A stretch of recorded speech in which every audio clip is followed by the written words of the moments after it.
want more done. The problem is, we don't know what else to do. Like, there's a story to be told here. right. We don't know what happened. Don't know what else to do. I'm going to say and this. Since we don't have the only person that can tell us what happened, is dead. But we can try to piece it together. And I'm going to say this was not done right. No crime scene tape. We are open to any suggestions you all can I'm saying give. this. They didn't do their job, and the whole world's going to know it. What would this accomplish? I'm a grieving parent that my daughter got raped and murdered, and you're telling me right now that I don't have a right to know what happened? The story's right here. It's right here. And it's still sitting here. Still! Do we believe that he executed them? I don't know that I would use the term executed. I believe that Mcfadden shot all of the other decedents. Do we think he planned this? I don't know. Do we know if they were doing anything when the killings happened, like an activity of some sort outside? Wasn't anything obvious. Do you think he acted alone? Don't have any evidence to indicate that there was anybody else involved. Other than McFadden's rape conviction and his pending child porn charges, did he have any more recent run-ins with law enforcement that would act as warning signs? Not that I'm aware of. Absent his lengthy prison sentence and his Muskogee County case. Is there any indicator that any of the victims were drugged or anything? Not that I'm aware of. At this point, has the case been ruled as a murder-suicide? We don't ever just rule a case, to use your term, but we don't have any evidence to believe that it's anything other than 6 murders and a suicide. I want to be clear, all right? I do not believe that the parents of Brittany or Ivy did anything wrong, and they are devastated by the loss of their children. How unusual is this, Jennifer? Police letting the parents of the victims into this house. They are wading their way through this. They find one of the victims' cell phones. Is it normal for police to release a crime scene this early with so much key evidence left behind? There are just systematic failures here, that this was a man already in prison for many years for a violent rape, that he actually broke rules while he was in prison. He had a cell phone smuggled in at that time, trying to make contact with women. Is that right? And that he was also actually facing new charges for grooming a minor when this occurred. He was due in court the same day that these bodies were discovered on his property. Phone or phone case with like the screen ghost face on the back. Okay.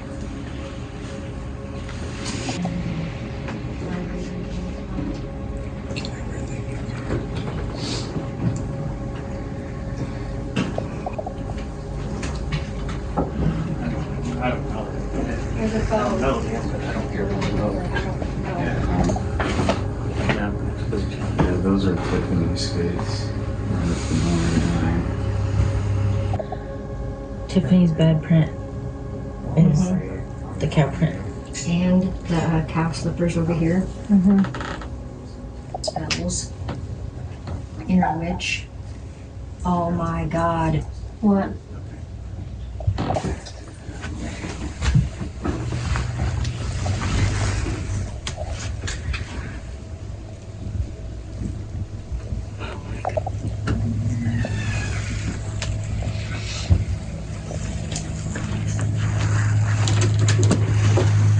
On the floor over there.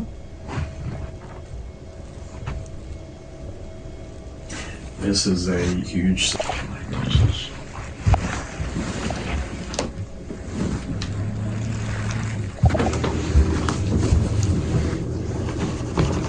See guys.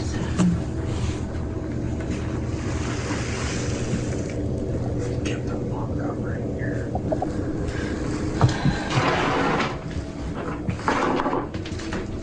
This is the room. Do you remember when they said that they were making Riley sleep on their bedroom floor?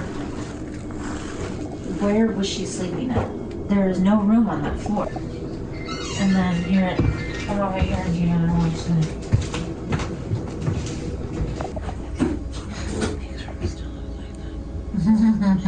Give me something to grab. Take a picture. Take pictures. It's on video. That's them. Hey, that's them. Okay.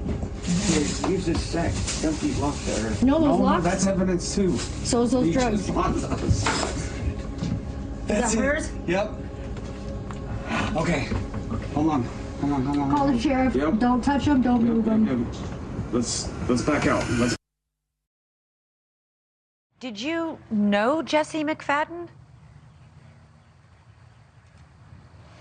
We knew him just because our kids were close. So we would communicate, pick up drop-offs, stuff like that, but we weren't like friendly outside of that. But we had met him and Holly many times. And were you aware that he had a record, that he'd recently been released from prison and had he was a convicted sex offender?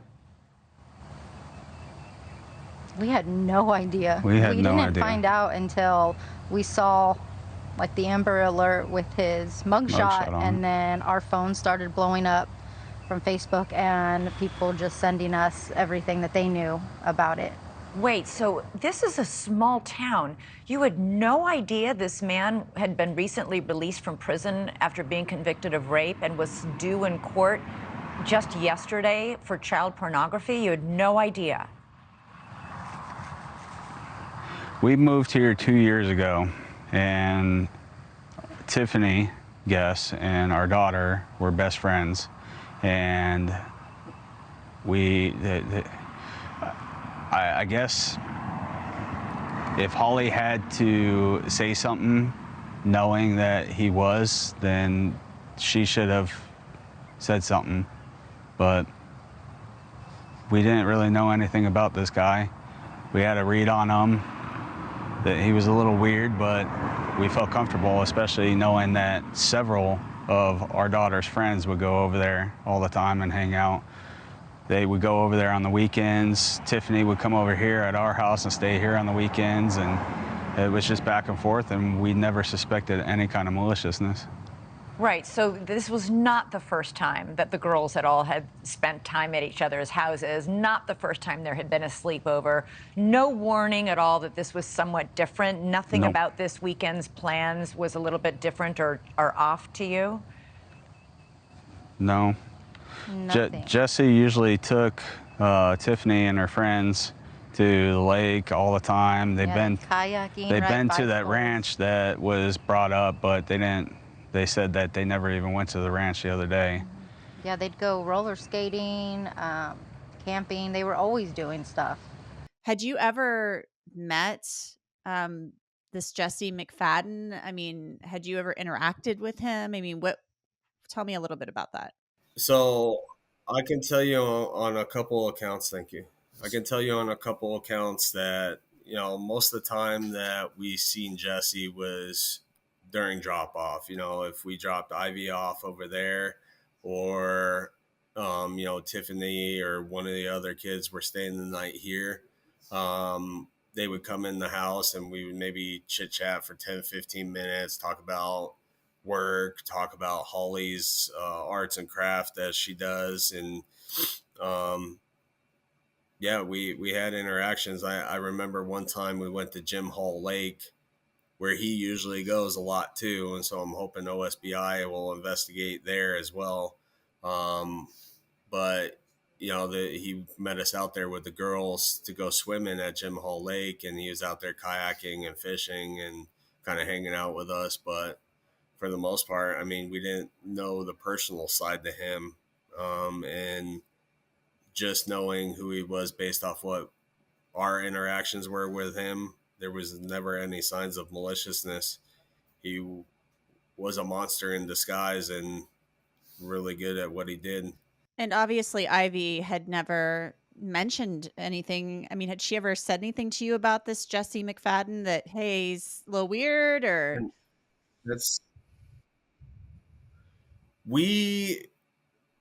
My wife and I, we felt he was kind of socially awkward, kind of weird, but as I said, nothing malicious. And that's one thing that's kind of baffled us, walking through that house and seeing everything that was in that house.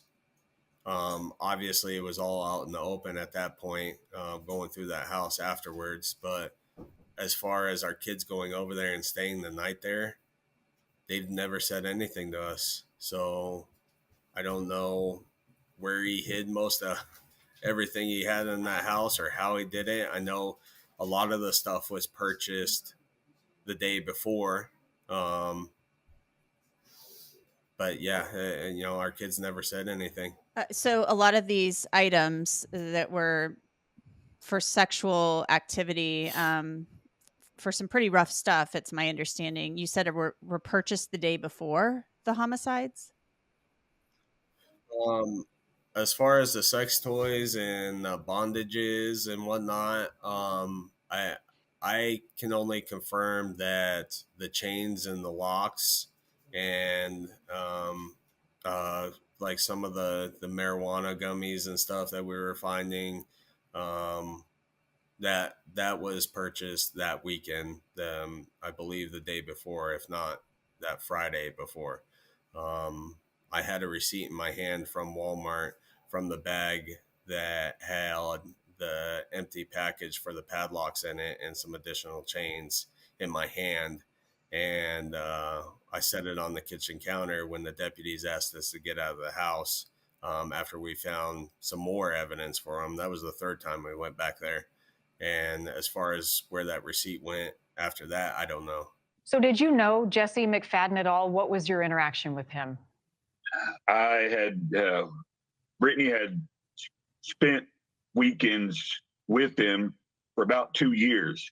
And I had met Jesse twice, and nothing had come alarming to me for about 2 years. On Wednesday, Okmulgee Police Chief Joe Prentice told us they only found 2 phones. We recovered one phone from the residence that we believe is Holly's. We recovered pieces of a phone from a wooded area. The lawyer representing the Websters said in a statement, no words can express this family's fear that the sexual assault of their baby girl has been placed on the dark web, and demanded that law enforcement seize all electronics from the house. And it seems that every day we find out even more about this horrendous crime. I'm very interested, Ashley, in the 32 cell phones you mentioned that are registered to that address. The addresses on the cell phone accounts, all 32 of them register back to that ranch address. What does that mean, especially when you bring in the fact that there are a high number of child sexual predators that live right in that area near where the ranch is? I mean, you put the pieces of the puzzle together, everything you've talked about that was found inside the house, the drugs, the pictures of young children in lewd positions, the chains that were tied up on the ground. It was clearly some kind of torture house. And then you wonder why cell phones would be registered there from 32 different people, and that there's this high number of sexual predators in the area. I think we're going to find out a lot more now that they're finally investigating all of this. Why didn't you get his technology to make sure he wasn't sending videos or pictures? You left the evidence, Mr. I'm all about the evidence. Lynn and Holly's godmother, Kathy, are worried not only for this murder case, but that it could be devastating this evidence wasn't seized to help prosecute pedophiles all across the dark web. Can you explain, Lynn, a little bit more about the ledger? Whose handwriting was it and what was in the ledger? Just names and ages, like numbers. I didn't recognize, but I knew it was something important. We did turn it over to the police. The most probably disturbing evidence I found that day is I pulled the dresser out, and behind it was a towel with duct tape all around it, and I pulled it, and it was restraints, Velcro restraints, unlike the other restraints, which was laying all through the house. This one was taped to the back of the dresser. I asked the deputy that was on the scene if he wanted it. He said, this is not an active crime scene. It's solved. If you don't want it, put it in the dumpster. And I begged. This is what this is what the deputy told to you over the weekend. You found additional restraints that very well could have had DNA of potentially other victims on it. I begged him, please take this. I said, please take this. It's not like the chains. They weren't laid out. They were taped behind a dresser. He said, the victims are dead. The perpetrator's dead. If you don't want them, ma'am, put them in the dumpster. I said, why would I want them? What did you end up doing with them? I put them in a garbage bag. On that day, we thought what we would do is hire a private investigator. I hid him in the house and we left. In fact, I had told by the police I had to leave or he was going to arrest me. When I asked for what, he said, we're not leaving. I was like, I have permission to be here, but we left and we returned the next day and nothing could prepare anyone for what we had to find. Can you tell me a little bit more, Lynn, about what you found under the floorboards?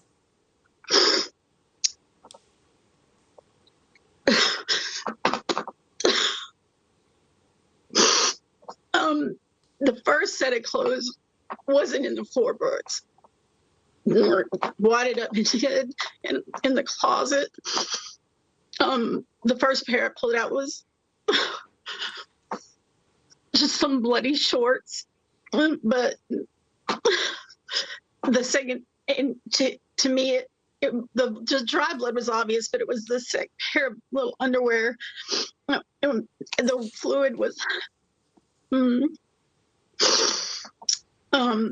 yeah, we put those in garbage bags. We went back to get as much evidence out before my brother and the grandmother got there.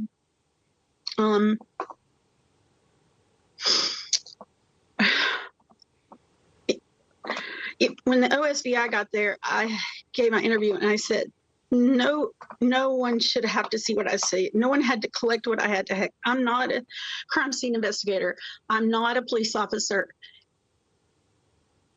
I should not have had to see those things. I'm not sleeping. I'm not eating. OSCI was amazing, but that's just, there was just a lot of stuff that in time I really want to sit down and talk to someone about. I need to be sensitive to the victims, my own family members. Some don't even know. I stepped on a hypodermic needle.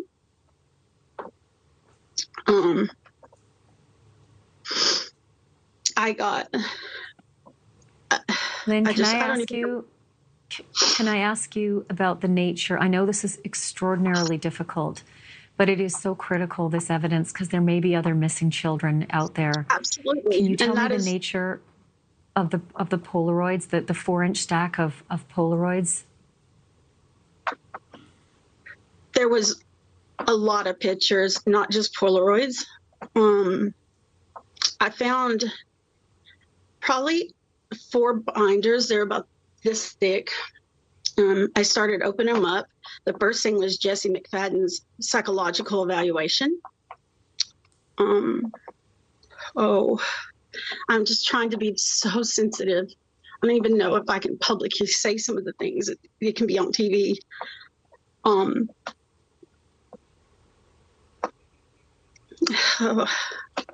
don't know how to say it. Were the pictures of children, and were they sexual in nature? I don't want to talk about it, okay? I understand. I promise. Were you able to turn those photographs over to the police? I turned everything I found. I turned over correspondence with other inmates. I turned everything over that I could find. Justin Webster says he's angry over rumors and what he calls lies from other victims' family members. You don't do that. It's sick.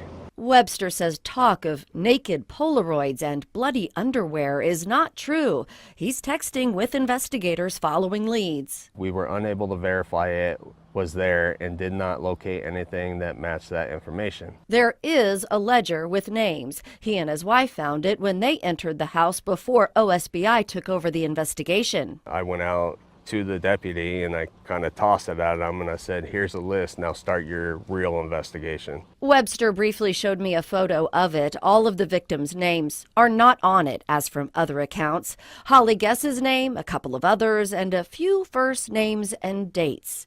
Over the weekend, investigators spent nearly 3 days combing through the more than 100 acres and areas of question. They dug them up with an excavator and they found nothing.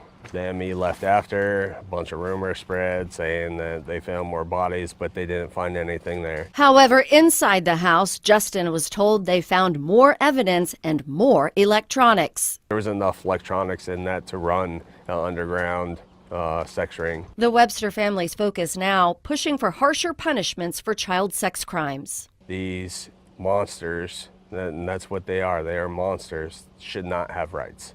They should be locked up in prison the rest of their life and put to death. My message to them is they better run because America's mad now. We're coming for every single one of them. The petition also calls to require all schools have an ID scan database system that would flag sex offenders trying to enter the building. They hope to enact the Knight's Law, state and eventually nationwide, named after the Henryetta mascot.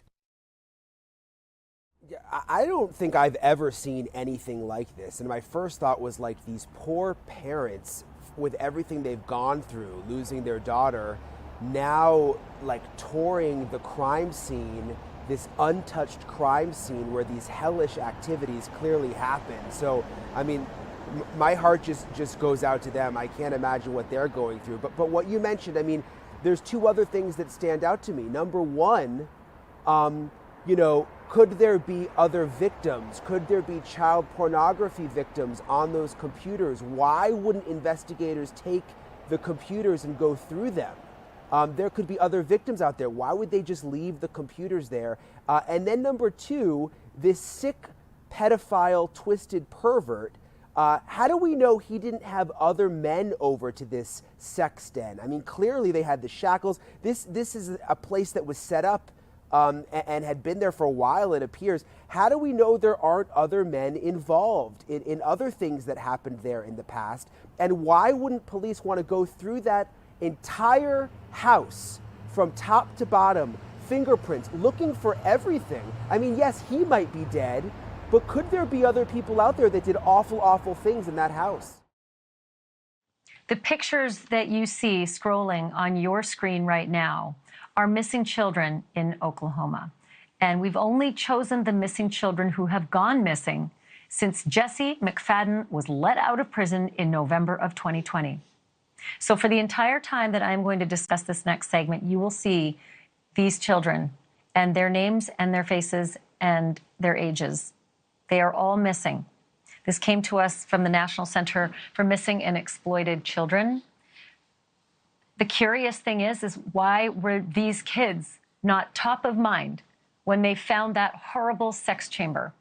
Why did they not think it was possible, maybe even probable, given that Jesse Mcfadden murdered his entire family and 2 kids on a sleepover? And then he had all of that sex paraphernalia and dungeon-like equipment in his home. Why is it not plausible that maybe one of these kids may have been there? Maybe one of these kids may have died there. Lynn Wyatt is the aunt of Holly. Holly is his wife. She got a bullet to the head too. It is possible she was even complicit in these sexual crimes that occurred there.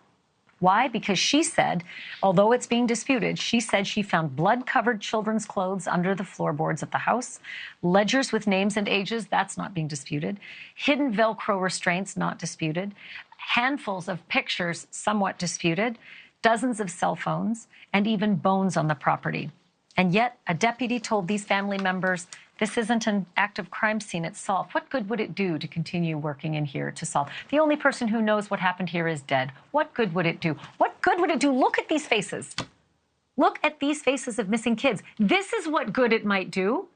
We might get some answers. Every one of these kids represents a family with a hole in their heart.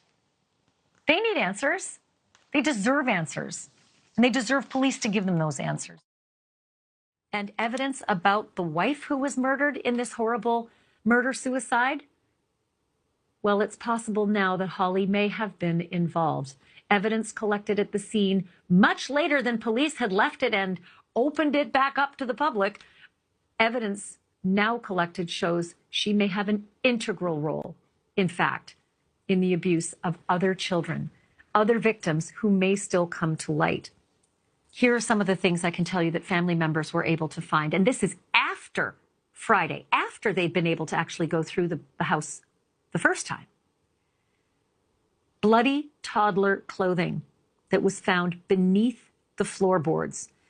The blood apparently still wet enough to get on the hands of the person who picked it up from under the floorboards. A 4-inch stack of Polaroids.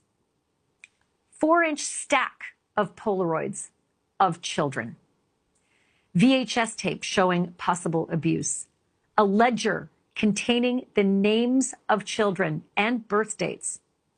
A long piece of lumber that had multiple chains and padlocks attached to it and spaced along the piece of lumber.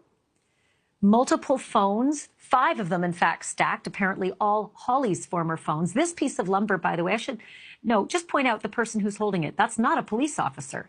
No, this is evidence of potential sexual crimes in the hands of family members because they found it, not the police. The police didn't bag that up as evidence. The family members had it and photographed it. And just beneath, if we can drop our banner on that photograph, just quickly drop the banner, you can count 1, 2, 3 padlocks on those chains on that board. As far as the phones, yes, Holly's former 5 phones, but also 3 other phones. We don't know who owns them, but one additional phone on top of those 3 looked like a child's phone because it had a Panda wallet that was attached to the back, the kind of Panda wallet that a child might actually have on the back of his or her phone, probably her phone. That was also discovered at the scene.